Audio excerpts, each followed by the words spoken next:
Hi there, I'm Frenchie and I'm going to take you through my worst albums of 2018.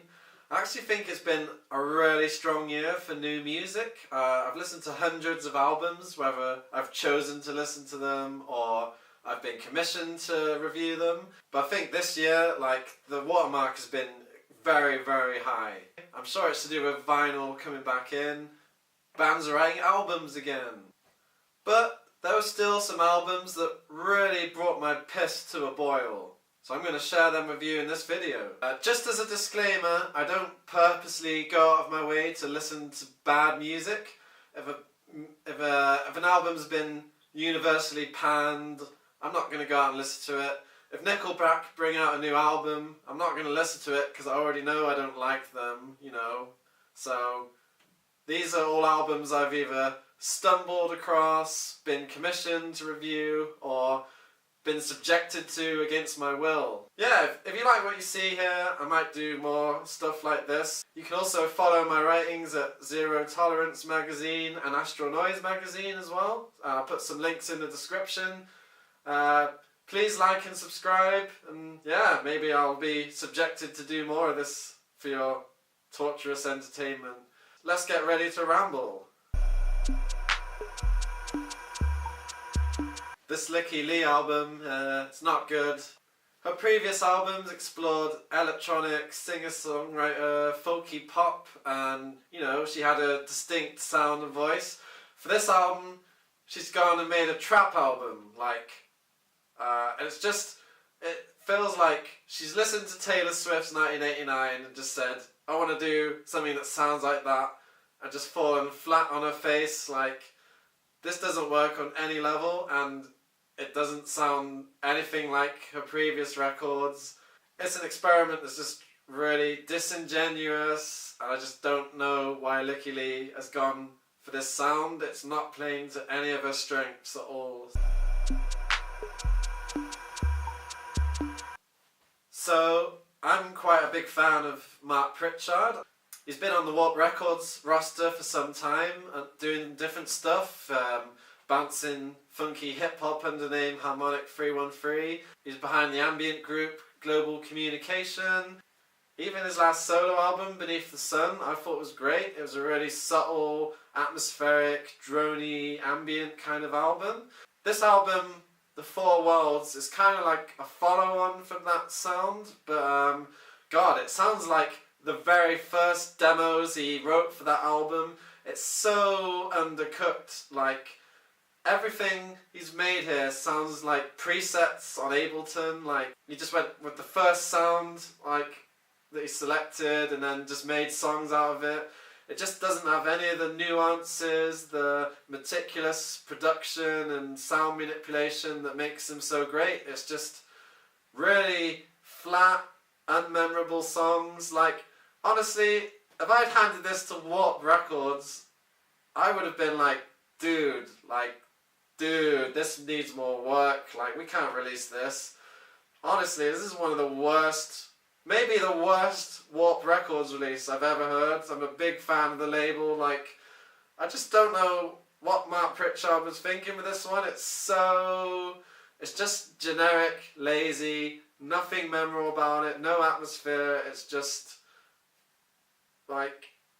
it's not, why? There's not even an experience here, it's just, wow, just bad. Obviously, Hawkwind are a legendary band. Their 70s output is pretty phenomenal. Space Ritual, Warrior on the Edge of Time, some classic prog albums. When you think of Hawkwind, you think loud, spacey, cosmic, psychedelic, very guitar-heavy music. So, at this point in their career, they've released a concept album about playing cricket. Well, I'm not a fan of cricket anyway, but I gave this album a listen and man, this is weak sauce. Kind of sounds like a cross between Moody Blues and Chaz and Dave. It's really obnoxious, really mundane. It sounds flatly comedic, they just weren't taking this album seriously. They like some weird pet project they wanted to do about cricket. I don't know. Eric Clapton even appears on this thing, but it just doesn't amount to anything. Like, I know bands can't stay the same forever. Sometimes it's good to change up your sound, but Hawkwind are not playing to any of their strengths here. Like, this is just like a low point in the Hawkwind discography. I think it's time for them to put it to bed if they're going to be coming out with releases like this now. Yeah, not good.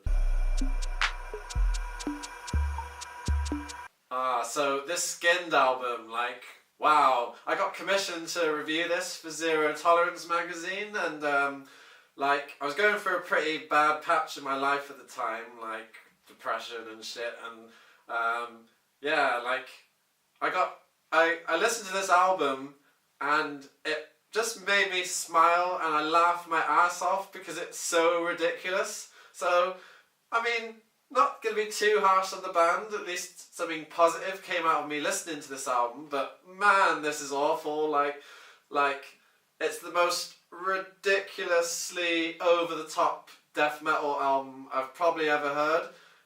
The performances are just so high intensity that they become obnoxious. It's the best way I can describe this album is it's like if Dragon Force made a death metal album. So if that appeals to you, give it a go. But it's like they just try and cram so much energy and so many ideas, and like it goes from like ridiculous blast beating crazy madness to like piano kind of weird stuff, and it just doesn't work. Like, the compositions are dreadful, and I just the way it's produced is so like up here and so like over compressed. Like, I just had to laugh. Like, I'm sorry, but I know that's not what they're probably going for. The best way like I can describe this is it makes Cannibal Corpse sound like ambient music. That's how insane this album is. So, yeah, it's fun, but God, it's dreadful. So this is Hank Von Hell's first album outside of Turbo Negro. Is that how you pronounce that? And they're a band I've not really had a strong opinion of. Like, I'm aware of this stuff. Like, I can tell they're better than this crap. But this album is like super timid. It sounds like Butlin's holiday resort music. When I listened to this album, I got the impression that he looked up to Smash Mouth as the god tier of music and was like, I have to make an album like Smash Mouth. Wow, like, oh, it's like beach volleyball music. Like, I had a hard time reviewing this because I was just like, is this a joke? Any one of these instrumentals could have come out of a sting from Saved by the Bell, and there's a song called Bum to Bum, and the chorus legitimately is bum to bum, shake it all night long. So, maybe I'm missing the humour in this album, but it was so dreadfully corny. Like, I couldn't take an ounce of it seriously or enjoy anything. It was just like children's party music gone wrong. So, you know when you're talking to someone who just hates metal, they don't understand it on any level, and they're like, I fucking hate metal, it just sounds like dudes screaming and bashing pots and pans together. Well, if they listened to this Sect Pig album, like, I'd have to agree with them. Maybe they were listening to Sect Pig all along. So, yeah, I landed a job working for Astro Noise magazine. Brilliant DIY zine. They're putting out great forward-thinking articles in print and online, so definitely check them out. But this was the first thing I had to review for them. I was sent, and I was like, oh god, they're gonna hate me because I just ripped this thing to shreds. This has to be like one of the worst metal albums of the year. Sect Pig, they're an anonymous group. I can see why they're anonymous now, from the USA. And this album is 17 minutes long. It's one continuous piece of music, and it actually sounds like It's just an iPhone demo, like there's no production value whatsoever. It sounds like it was done in one take. And yeah, there's just no cohesion between the band members. It's just blasting as fast as you can, monotonous, really obnoxious screams that sound way too close to the mic. Yeah, and yeah, just every level of awful thrown into one. Like, I don't know who would want to release this. Like, just all the worst traits of extreme metal thrown into one continuous 17-minute grinding, ear shredding, horrific experience. Like, yeah, sorry. This is some bullshit right here. So someone put this Tom Misch album on at work, and all I can say is nobody in 2018 should be aspiring to sound like the Lighthouse Family. This is one of the most gutless, sappy, lame things I've heard in a long time. Maybe since that Hank von Hell album, but hey. Yeah, this is like, it's kind of got that faux R&B, funk, lounge pop fusion-y thing. Like, imagine like Jamiroquai with none of the fun. Every bit of emotion has been like airbrushed out of the mix. Such a soulless, vapid experience listening to this album. It's just so dreary. Just the sound of pure emptiness, and it sounds so outdated, like, just, ugh. So this Landmarks album, this is another one I got commissioned to review for Zero Tolerance. I must have got the wrong end of the stick that month. This is certainly one of the most directionless albums I've heard this year. It was like none of the band members could decide what genre they wanted to be, so they just throw in bits and bobs really, almost randomly. It's so incoherent, this album. So it's got grating, like, early 2000s metalcore, post-hardcore, with like so many different vocal styles, and none of them sound genuine or gel together well. You got like screamo kind of sounds, like whiny, emo, clean vocals, and I got to like track 7 of this album, which I was already just like, I can't review this shit, and then they bring out the rap metal song. Like, in 2018, it was like, not only is this horrible, outdated metalcore, but they brought out the rap metal song. And I still had, like, half an album left to go after that, so I was like, fuck this, like, yeah, I'm gonna have to slate this thing, so I think I gave it, like, a 1, like, this is so bad. Every production choice I hated as well. The mix is so flat, so overcompressed. Every performance just sounds ingenuine, just aimless. Like, I couldn't wrap my head around this thing. It was just grade A dreadful, like, really bad. Like, what even is this?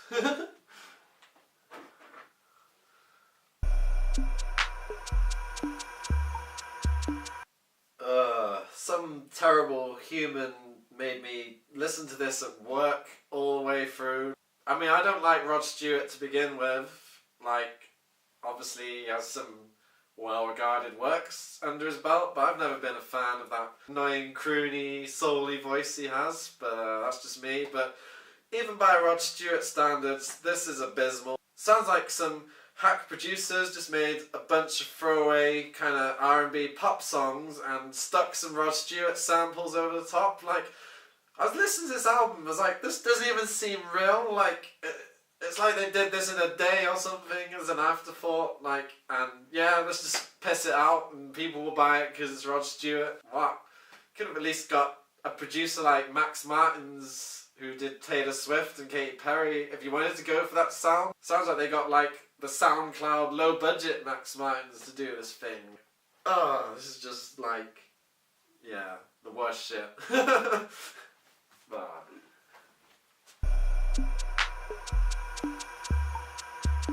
So here we are, the worst album of 2018 in my opinion. 30 Seconds to Mars, America, and I did not choose to listen to this album. At the record shop where I work, someone put it on the CD player, and I was enjoyed to listen to this thing, and dear God, this is bad. Not only is this album bad, but it has multiple terrible album covers. One of them's got it's just a list that says top 5 sex positions. It's like, oh, by the way, this is the 30 Seconds to Mars album. Yeah.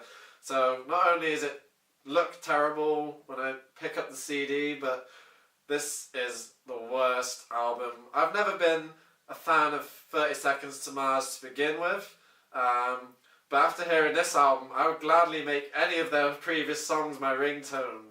It's kind of like they've tried to do a Radiohead and let's go all electronic and put down our guitars, but they've made the weakest auto-tune, trap, R&B, pop album.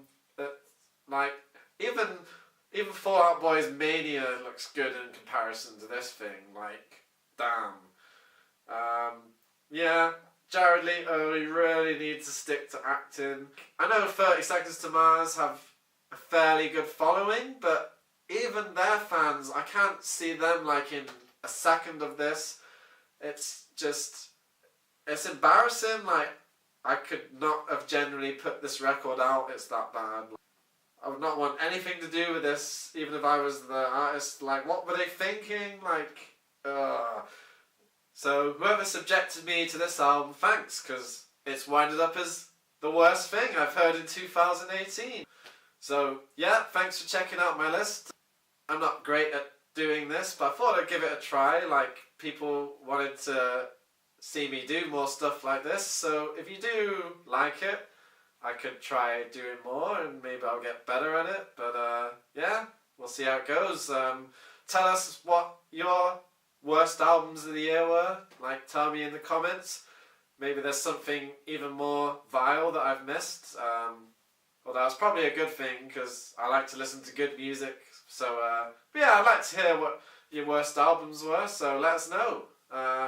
And look out for my best albums of the year video, which will be coming up next. Yeah, cheers. See you again.